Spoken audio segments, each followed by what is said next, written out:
Right, let's start here. There is a new offer on the table for Transnet workers. The company's tabled a 3-year wage proposal that includes a 4.5% increase in medical aid allowance. Unions are yet to comment on this latest offer. Let's go to our senior reporter, Aviwe Mtila, who's on the story for us, and he joins us now live. Aviwe, I see you are with some union leaders. What are they saying about the latest offer on the table?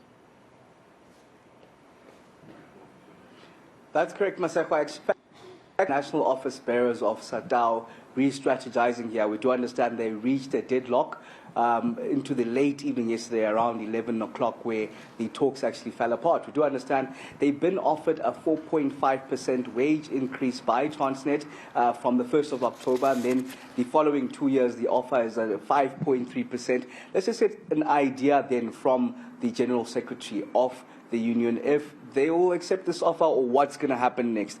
Jack Mazibuko is the GS. Thank you for joining us at eNCA together with the other NOBs. But is it a palatable offer and are you going to accept it? No, thank you very much for having Satawu. It's true that we met with the employer yesterday. We tried to resolve the current strike. Unfortunately, the employer came back to us and offered us 4.5%. As Satawu, we are rejecting that offer because it's below the inflation rate. But it's difficult to reach the inflation rate given that the world over, everyone is struggling at the moment. It is true, but you must understand that the members that we are representing, they are also part of the community. The increase of petrol and food is affecting them. And we are trying our level best to meet the employer halfway, despite the fact that our members have requested us to have 2 digits. The 4.5 is not going to assist our members going forward. Okay, and then many of comments out there saying that you're holding Transnet at ransom, and in fact, this is going to add to the record unemployment rate. I'm sure you'll understand that one of the reasons that our members are so angry is because last year, the executive of Transnet, they give themselves a huge increase, starting from 8.5 million and 4.5 million. This year, when we are negotiating with the employer, the company is claiming that they don't have money. If the economy is so important, it needs to be important to everyone, not only to management. When it comes to the employees, we can't go on strike simply because we need to protect the economy. Workers are the ones who are pushing the production on a daily basis. These are the workers who work even during the hardship of lockdown. They sacrifice their life in making sure that the company is moving the production. And have you discussed, even as the NOBs, where this money is going to come from, given that already 66% of the wages of Transnet the budget of Transnet goes to wages? We make several proposals to Transnet during our negotiations. We said to them, they said to us they are going to give the executive 3% increase.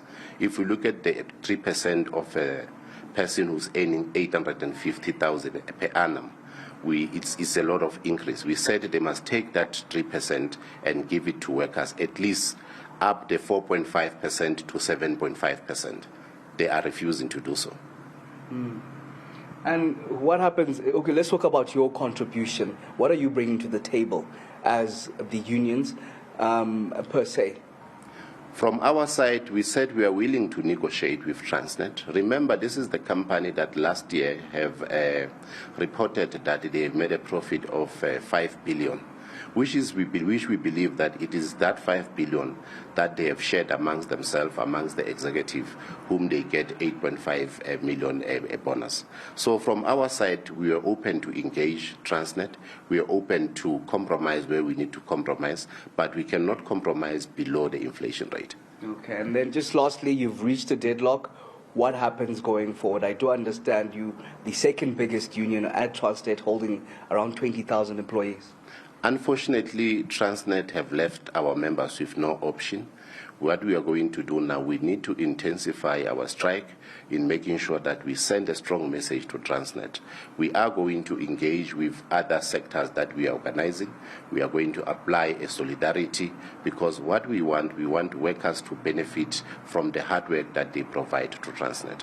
All right, thank you very much. Jack Mazibuko is the GS of Satawu. Of course, clear there after the deadlock in negotiations that the strike and the picket is set to continue. Of course, it is going to be at the detriment of the economy, and more concerning, there are 30,000 jobs that are on the line, Maseko, and of course, those would add to the ballooning unemployment rate, which is already skyrocketing.